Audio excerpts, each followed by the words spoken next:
Dopo anni di consulenze ho notato una costante. Quando un creator è bloccato, in ansia o sul punto di mollare, quasi mai il problema è la creatività. Il problema spesso è l'assenza di una struttura che regga il peso del lavoro nel tempo. E in questo video ti spiego come risolvere con un metodo semplice e soprattutto gratuito.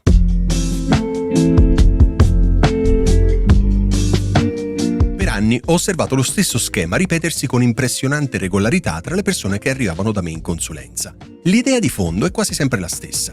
Tutti pensano che basta la passione. Buone idee, entusiasmo e disponibilità a lavorare tanto. Tutto corretto, per carità, ma insufficiente. Quello che trovo davanti a me, nella maggior parte dei casi, è un professionista in affanno. Troppe cose da fare, poca chiarezza e una sensazione costante di rincorsa. Non manca l'impegno, manca la struttura. Ed è lì che iniziano ansia, confusione e la percezione di non essere mai abbastanza produttivi. Quando queste persone descrivono la loro giornata, emerge subito un pattern chiaro. Tutto è urgente, tutto è scollegato e nulla è pianificato davvero. Un video da chiudere in fretta, un contenuto per i social lasciato a metà, email che si accumulano. Il calendario esiste, ma non deve governare il lavoro. Lo subisce. La to-do list non è uno strumento di supporto, ma è un elenco infinito di promesse non mantenute. Questo non è un problema di talento, né di competenze tecniche. È solo un problema di metodo. Un altro elemento che noto spesso è la totale assenza di confini. Lavoro, passione, vita personale si sovrappongono fino a diventare indistinguibili. La connessione è continua e lo stacco è inesistente. Anche nei momenti di pausa, la mente resta agganciata alla produzione. Cosa pubblicare, come non sparire, come stare al passo. A questo si aggiunge il confronto costante con altri creator che dall'esterno sembrano sempre più veloci, più organizzati, più efficaci. Il risultato è una pressione silenziosa ma costante, che nel tempo porta a un logoramento evidente. È in questa fase che molte persone arrivano da me, non perché abbiano smesso di voler creare, ma perché stanno pagando il prezzo di una crescita senza fondamenta. Il punto di svolta quasi sempre arriva dopo un progetto andato male, un lancio gestito senza pianificazione, un contenuto importante costruito in modo frammentato e senza una strategia chiara.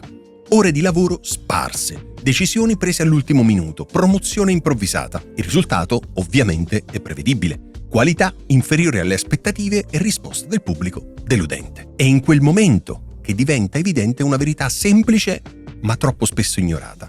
Lavorare di più non significa ottenere di più. Nel lavoro creativo l'eccesso di pressione riduce la qualità e spegne la lucidità.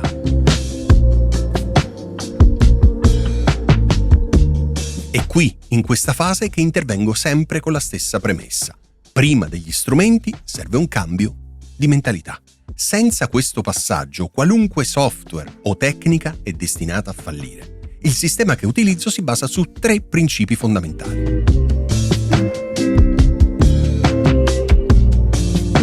Il primo principio è la separazione funzionale. La vita da creator tende a mescolare tutto: lavoro, passione, tempo libero, relazioni. Il problema è che senza confini chiari questa fusione diventa insostenibile. Separare non significa essere rigidi, ma creare contesti diversi per attività diverse. Un esempio concreto. Rispondere alle mail dal divano la sera mentre guardi una serie in TV non è essere dedicati, è allenare il cervello a non spegnersi mai. Allo stesso modo, registrare video in qualunque momento libero della giornata porta a una produzione frammentata e mentalmente stancante. Definire orari di lavoro, uno spazio dedicato e momenti di stacco reali serve proprio a questo. Quando lavori, lavori meglio. Quando stacchi, recuperi davvero. La creatività non nasce dall'essere sempre attivi, ma dall'alternanza tra concentrazione e riposo.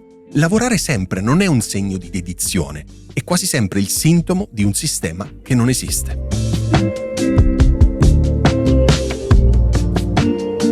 Il secondo principio è la priorità dell'intenzione sull'improvvisazione.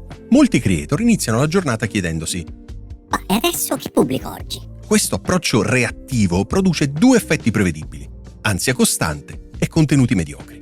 L'esempio tipico è chi apre Instagram o YouTube, vede che cosa stanno facendo gli altri e decide di fare qualcosa di simile all'ultimo minuto. Il risultato ovviamente è un contenuto senza una vera direzione, che non costruisce nulla nel tempo. Avere un piano editoriale non significa bloccare la creatività, ma evitare che ogni scelta diventi una decisione urgente.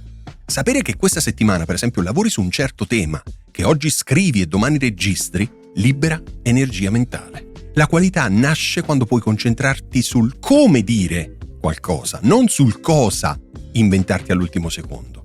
Pubblicare meno, ma con un'intenzione chiara, è quasi sempre più efficace che pubblicare tanto in modo disordinato.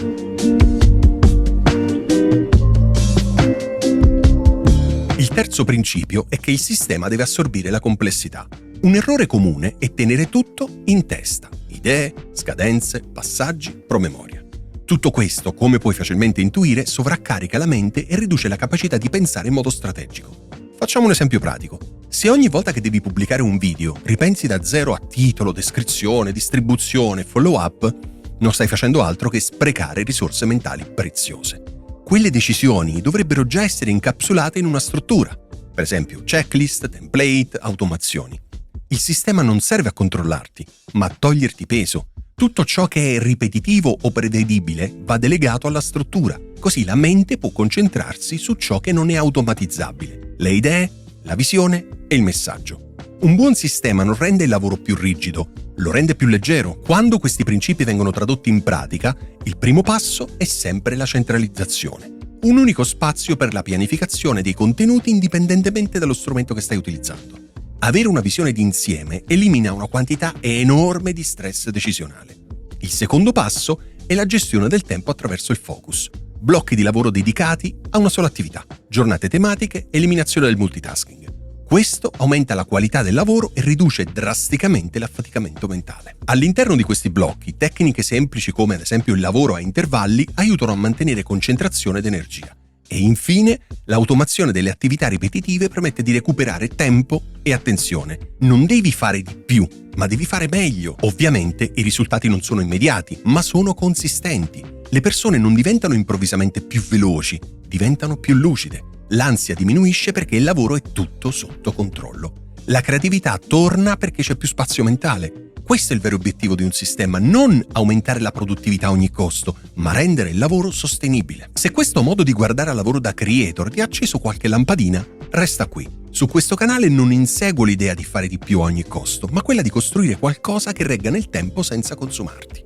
Non c'è bisogno di rivoluzionare tutto subito. Scegli un punto solo, uno solo, quello che senti davvero critico, e inizia da lì. I cambiamenti più solidi partono sempre da piccoli aggiustamenti fatti con lucidità. E adesso fermati un attimo e fatti una domanda onesta. Dove senti più attrito oggi?